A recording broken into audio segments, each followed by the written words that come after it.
Hello guys! Welcome back to my YouTube channel. Today's video ay mag-share ako sa inyo about dun sa nakaraan o yung previous vlog ko about Vietnam.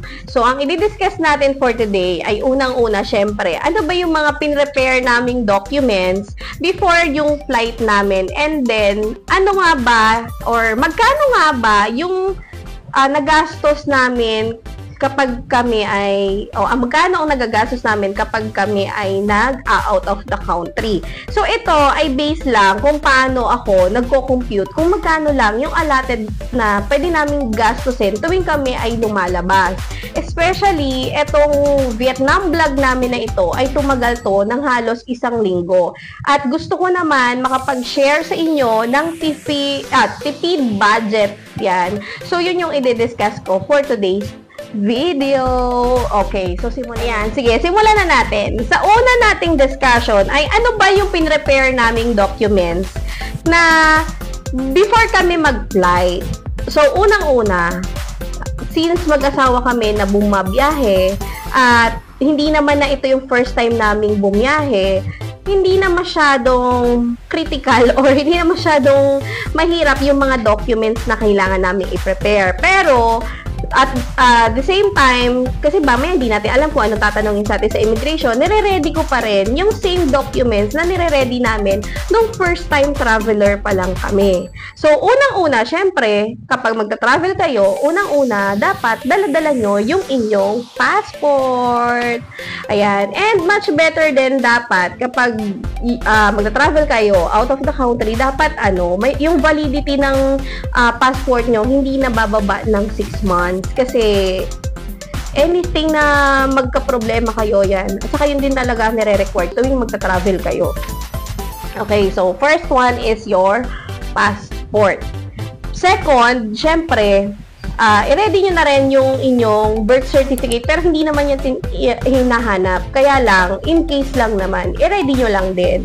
So ako, tuwing nagta-travel kami, naka-ready. Photocopy lang naman, so hindi naman kailangan na original yung dala nyo. So yun, i-ready namin yung aming birth certificate. Halimbawa, si husband, ako, pati yung, kung halimbawa kasama yung anak ko, yun, kasama, dinadala ko din yung kanyang birth certificate. Pero since di naman siya kasama, so yung amin dalawang mag-asawa ang dala ko. And sa babae, kung married ka na, napaka-importanteng dalhin mo rin yung iyong marriage certificate. So, madalas hinahanap yan. Nung first and second out of the country namin na flight, lagi siyang hinahanap. Pero itong Vietnam vlog namin, hindi siya hinanap. So, may record naman kasi sila. Alam ko may record sila doon sa system nila, yung immigration officers. Kaya, kung ano yung, kasi nung huling travel namin, yung Hong Kong namin, hinanap siya. Tapos, tinanong nga sa amin kung pinresent namin nung unang travel namin yung aming marriage certificate. So, ang sagot lang naman namin ay yes. Yon. So, pangalawa at pangatlo, yung birth certificate and yung marriage certificate. Optional lang naman yung marriage certificate sa mga married, lang naman siya. Lalo na sa babae. Okay, next na i-ready natin, syempre, yung ating flight itinerary. So, importante kapag tourist ka, ang flight itinerary mo, merong papunta at merong pauwi. So, hindi pwede yung wala kang return ticket. So, questionable kasi yun. Kaya dapat, ang flight nyo, kapag binubook nyo siya, dapat ay, ang tawag dito, may return. So, dapat, yung round trip ticket ang meron ka. So, yun lang naman ang tatanungin. O yan, madalas siya tinatanong, hindi pwedeng mawala yan. So, tinatanong yan ng immigration, kailan ka uuwi. Yun, kailangan agad masagot mo. Kailan ka uuwi? Ako, tinanong sa amin yan doon ng immigration papuntang Vietnam. Ang sabi ko lang naman, uuwi po kami sa 31 ng madaling araw po. Ganun lang. Yun. So, okay, sige. Yun, and then, basta importante yan, yung itinerary ng ng flight nyo, hindi pwedeng mawala yan. And then next, syempre, kailangan i-secure nyo na rin yung hotel bookings nyo. Ngayon, kung gusto nyo ng mga other video na gusto nyo gumawa ako, like for example, saan kami nagbubook para makatipid kami ng flight tickets, or kung first timer kayo, much better na kumuha kayo ng travel and tours. Actually, we have travel and tours, so pwede kayo magpa-assist sa amin once na natatakot kayo na mag-DIY. Ayan. Kasi since kami naman ay may mga experience na sa pag-travel and may-ari din kami ng travel and tours, ay hindi na kami masyadong takot mag-DIY. Ayan. So, sa mga first-timer at gusto nyo na may mag-assist sa inyo, feel free to contact us. Ayan, sa Julex Sky Travel and Tours. Ayan, nandito ako sa office ngayon. So, dito tayo nag-vlog. Ayan na. So, sa mga takot mag-DIY, pwede namin kayong i-assist at matulungan about dyan. Ayan, hotel bookings. Ayan, kailangan ma-secure nyo din to kasi hinahanap din to madalas ng immigration, lalo na kung first-timer, saka mag-i-stay. Yan, palagi yan. Pero kapag palagi, balik-balik ka na lang na, kumbaga, hindi, repeat, ka na lang na travelers, hindi na siya tinatanong. Pero, siguraduhin mo pa rin na meron kang matutuluyan. Especially yung mga flight natin na discounted ay laging madaling araw. At isa sa lahat, i-double check yung maigi kung yung hotel na nabook nyo ba ay tumatanggap ng late check-in. Kasi sa ibang mga bansa, yung ibang mga hotel, hindi sila tumatanggap ng late check-in. So, kailangan basahin yung maigi and makipag-coordinate kayo sa property doon sa hotel if tumatanggap sila ng late check-in. Yun. So, kasi madalas ng flight papuntang Vietnam ay laging madaling araw ang dating doon. Yung mga discounted flight. Okay. So, aside sa hotel booking, next ay, syempre, need nyo rin i-prepare yung inyong employment certificate kung kayo ay employed. Kung employed kayo ha, kailangan nyo to. Kasi ito yung magiging proof mo naman na ito yung nauuwi ka talaga dito sa Pilipinas at hindi ka magtatago or tatalon, ganon. So, kailangan to.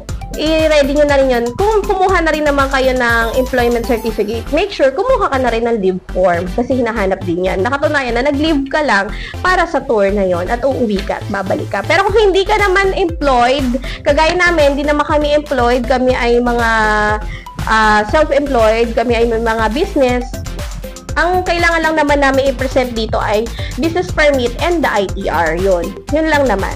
Yun ang madalas na hinahanap kapag magta-travel ka. So, katunayan, nauuwi ka dahil meron kang business dito sa Pilipinas. Yun. Kailangan nyo lang naman mapatunayan na kayo'y uuwi. Mahigpit lang naman ang ating immigration sa tingin nila ay hindi uuwi dito. Para din kasi yun sa security ng bawat Filipino. Kasi minsan maraming napapahamak. Tapos, yung government pa rin naman natin ang nag-aayos kapag may napahamak tayo, mga kababayan sa ibang bansa. So, yun. Yun lang naman ang iniiwasan nila at saka yung ibang mga crimes na pwedeng mangyari. Okay. Aside dyan, pakiready na rin to. Kapag kayo ay pupunta sa ibang bansa, unahin nyo na rin i-ready, syempre, yung itinerary nyo. Ibig sabihin nito, ano yung plan mo for that week? Ano yung mga pupuntahan mo? Ano yung mga gagawin mo? Yung sunod-sunod. Ako kasi, before kaming lumipad or pumunta sa ibang bansa, nakaplano na yan. May itinerary na ako dyan. Ano yung unang gagawin namin sa first day? Ano yung susunod na gagawin na sa second day, third day, fourth day, hanggang sa maging 1 week. Even the food, planado na yon. Ano yung titikman namin for the first day? Ano kakainin namin sa breakfast, lunch, dinner?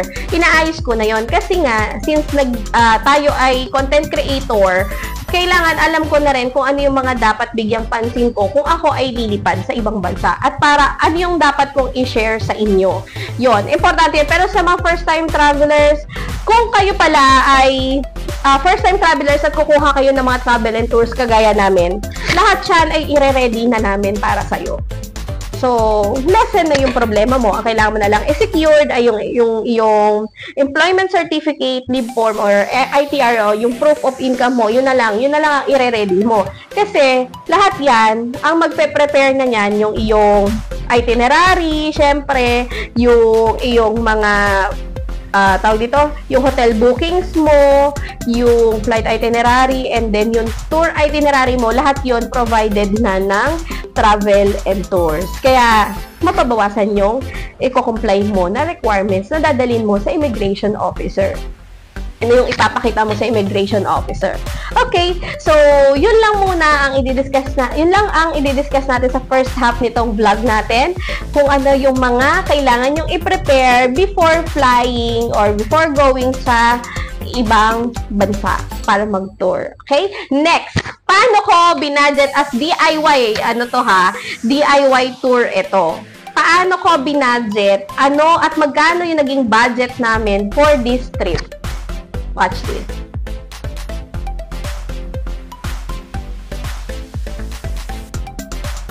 Ayan guys. First, paano ba natin, magkano ba naging budget natin for this trip? Vietnam, Ho Chi Minh Tour. Okay. First, binook natin ang ating flight. Yan ang pinakaunang-una natin ibubook, ang ating flight. So, nagbook kami ng aming flight 3 months, 2 months before yung travel date. Kasi yun yung madalas na nag-aabang kami ng mga promo flight. Kasi kapag hindi ka nag-abang ng promo flight, pumapatak ng 10,000 per head ang round trip ticket. Pero kapag ikaw ay nakapag-avail ng discounted flight, ma-avail mo lang ito sa halagang 4,000 to 5,000 pesos per head. Round trip na. O diba, ang mura. Para ka lang din nagbiyahe dito sa mga local destination natin sa Philippines. So, ganun siya kamura. Okay? So, yon. Ang ticket namin ay nagre-range ng 4,000 to 5,000 pesos per head. Yon ang aming ticket. Okay, next. Na huwag nyo kakalimutan, syempre, bayaran nyo na rin ang inyong travel tax. Ang travel tax ay pwede nyong bayaran kasabay ng pagbili ng ticket nyo or pwede kayong magbayad online.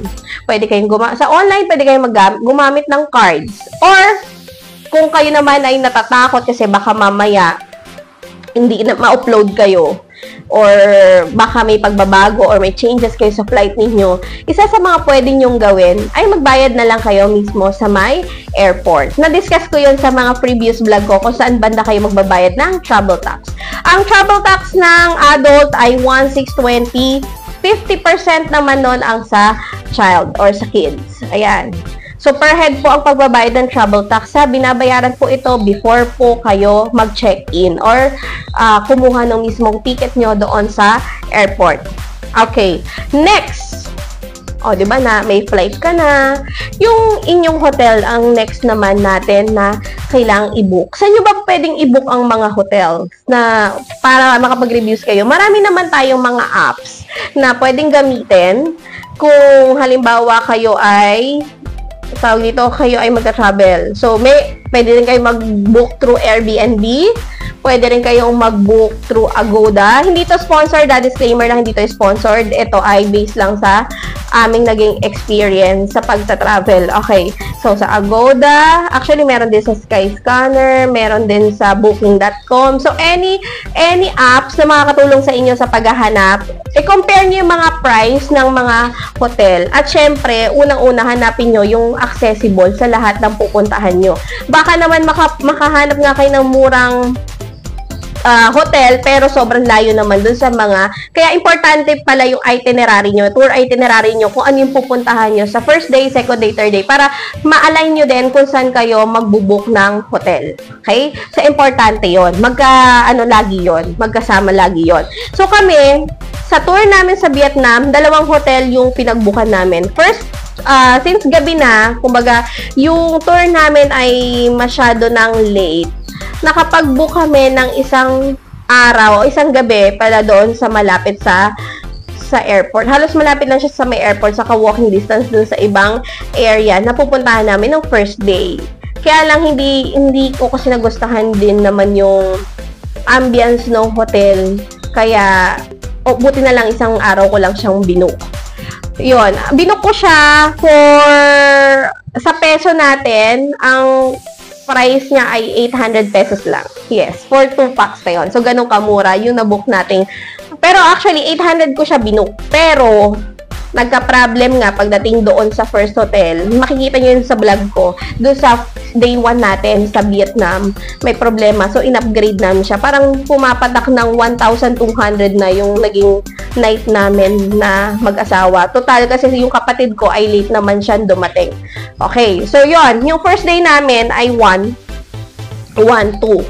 And then, yung second hanggang sa second day namin sa Vietnam hanggang sa pang-anim na araw namin, binook na namin yon through Agoda pa din, pero mas cheaper siya at mas maganda yung location niya. At the same time, pwede kasi kaming magluto kung gusto namin.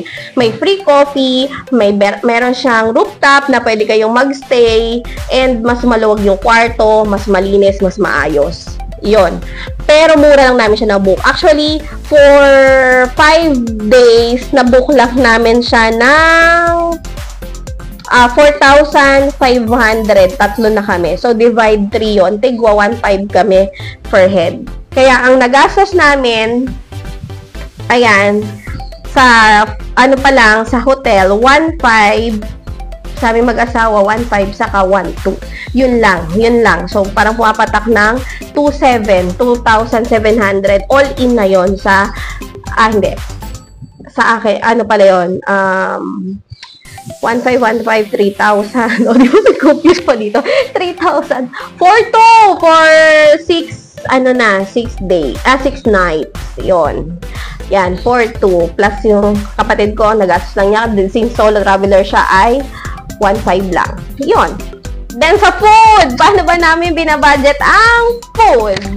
Before nga pala ako mag-costing para sa magiging food namin daily, ay syempre nanood muna tayo ng mga vlogs at nag-research muna tayo ano ba yung mga food na pwede nating kainin doon sa Ho Chi Minh City. Syempre pagkakain tayo, gusto natin kung ano yung nila, kung ano yung specialty sa plate nila, ano yung delicacy nila, ano ba yung kilala yung bansa nila, yon. So ngayon, since ang target ko lang naman makain namin is kung ano yung nandun, actually, napakamumura ng food doon. Even yung pinakamahal na nilang food, mura pa din.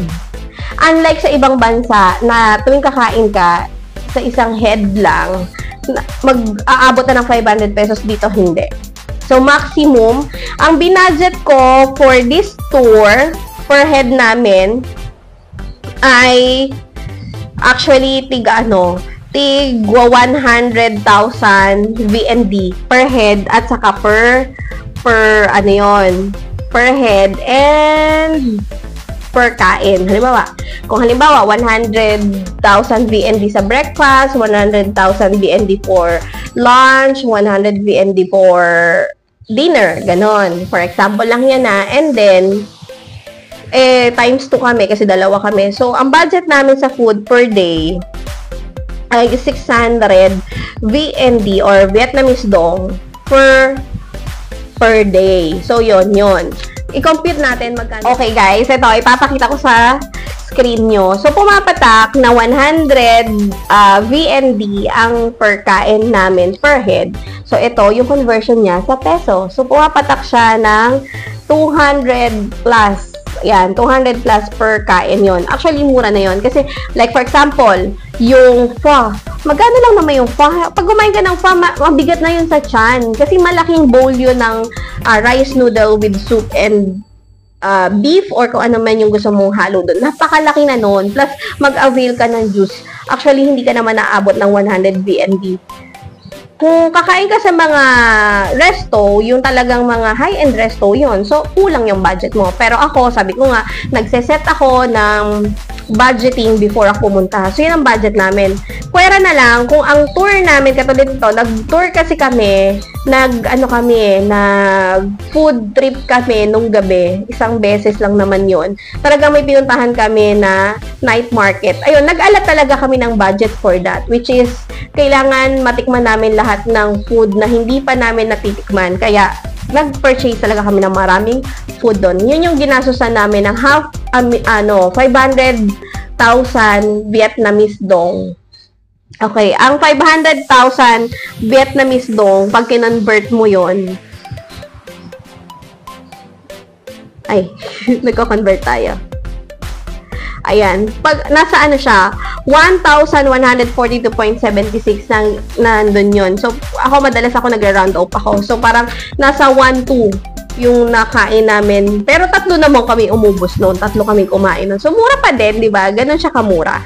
So, ganon kami mag-budget. All in all, ang nagastos namin sa pagkain ng whole 7 days namin ay 6,250 BND lang halos. Yun. Yun yung total ng halos na nagastos namin sa food. O, di ba? Mura pa din. Actually, itong 6,250 BND namin na to ay dalawa na kami ni husband doon. Okay, yung sa kapatid ko, iba naman yun. Iba naman yung gastos niya. So, ito ay for the two of us. Okay, next. Transportation! Siyempre, ang allotted namin, nag-research din tayo kung magkano ba ang babayaran natin pag nag-grab tayo from the airport to District 1. Kasi nag-stay kami sa District 1. So, from the airport to District 1, hindi naman siya abot ng 500 pesos yung charge. Pero, dahil nga tayo ay mahilig magpasobra dahil pangit naman yung saktong-sakto lang yung budget mo, ang inalat ko, papunta sa District 1, from airport to District 1 ay 500 pesos. Siyempre, from District 1 pabalik din na airport ay 500 pesos. Automatic, 1,000 pesos ang nakalat sa akin from airport to District 1, District 1 to airport. So, makakapunta na kami sa District 1 and makakauwi na rin kami makakabalik na rin kami sa airport kapag uuwi na kami ng Pilipinas. So, 1,000 pesos for the three of us na yun. Okay? Kasi grab car naman kami. And then, every day, nag-aalat din ako ng 500 pesos. Sa pesos na to ha, peso na tong inaano ko kasi mahirap. Inano ko na siya, kinonvert ko na siya.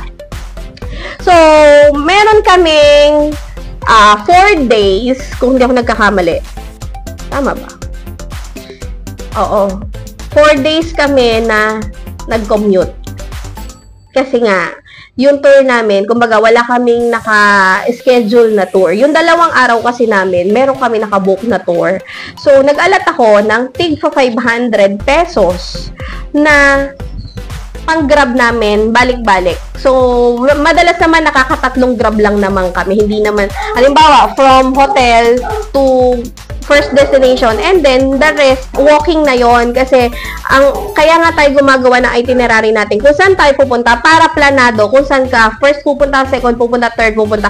Syempre dapat yung malalapit lang dun sa area na yon. So ganoon ang ginawa namin. So from our hotel, nag-grab kami papunta dun sa first location na pupuntahan namin and then walking na yon yung ibang mga tourist spot na pupuntahan namin. So ang inaalat namin doon ay 500 pesos per day sa transportation namin for the two of us na yon. So, 2 na kami. Actually, 3 na kami doon.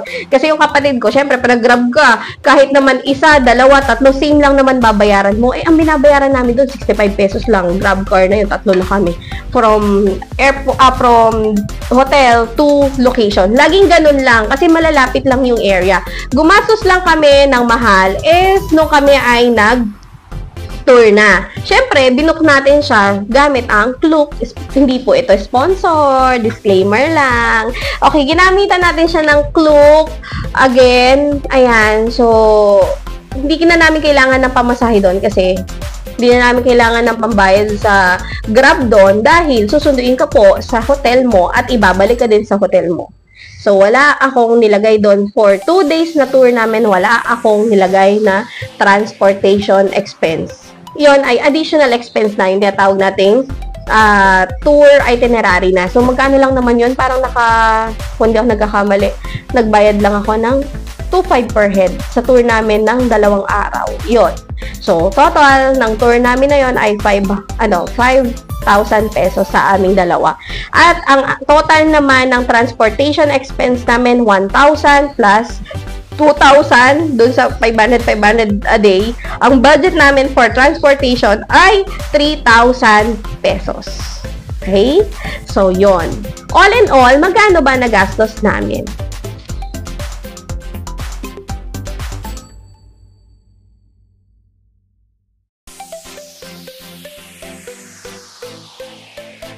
Okay, guys. Bali sa computation na yon na inalat kong budget, inalat yun na, kumbaga, pwedeng sobra, pwedeng mas mababa doon yung gastos namin. So, doon sa computation na binigay ko, at pasok naman din yung naging budget namin na gastos namin nung nandun kami, ay gumastos kami ng gagastos pala, kasi gagastosin pa lang to. Ang dapat na ma-prepare namin ay 26,690. Pero, syempre, ito ay ano lang to, kumbaga target na magagastos. Pero dahil nga 3 months before the flight, nakabook na kami ng flight. And ano na yon, bawas na rin to. Okay? So, ang mismong ginastos lang namin nung naandun kami ay 10,000 lang kami per head. Yun lang talaga yung nagastos namin. O, diba? Ang mura. Sa halagang 10,000 per head, all in na yun. Actually, nakabili pa kami ng pasalubong namin na nag-worth ng 1,000 pesos. Ang dami na rin namin na-purchase nun. 1,000 pesos, parang nakadalawang baggage na rin kami nun na inuwi namin dito sa mga family namin sa Pilipinas, o, diba? So, ganon ang, ganon lang yung nagastos namin per head. At the same time, pasok siya sa budget. Actually, mas na-minimize pa namin yung gastos dahil, halimbawa, kasi may extra kayo kasi hindi nyo naman naubos yung allotted budget nyo, diba? O may extra pa kayo. So, pwede nyo pa siyang gamitin sa ibang bagay. Pero kami, since busog na rin naman kami, hindi na kami nakapag-additional gastos. Kaya may mga natira talaga kaming pera dahil hindi nga namin na-consume lahat. Okay? Mas maganda ng medyo sobra ang inyong dala kesa naman kulang. Hanggang dito na lang. Kung may natutunan kayo, don't forget to like, subscribe, and pakihit na rin ang notification bell para updated kayo sa mga bagong videos na i-upload namin. And mag-request kayo kung anong next na journey or history ang gusto nyong malaman. Mapa Pilipinas man yan or mapa ibang bansa. Bye!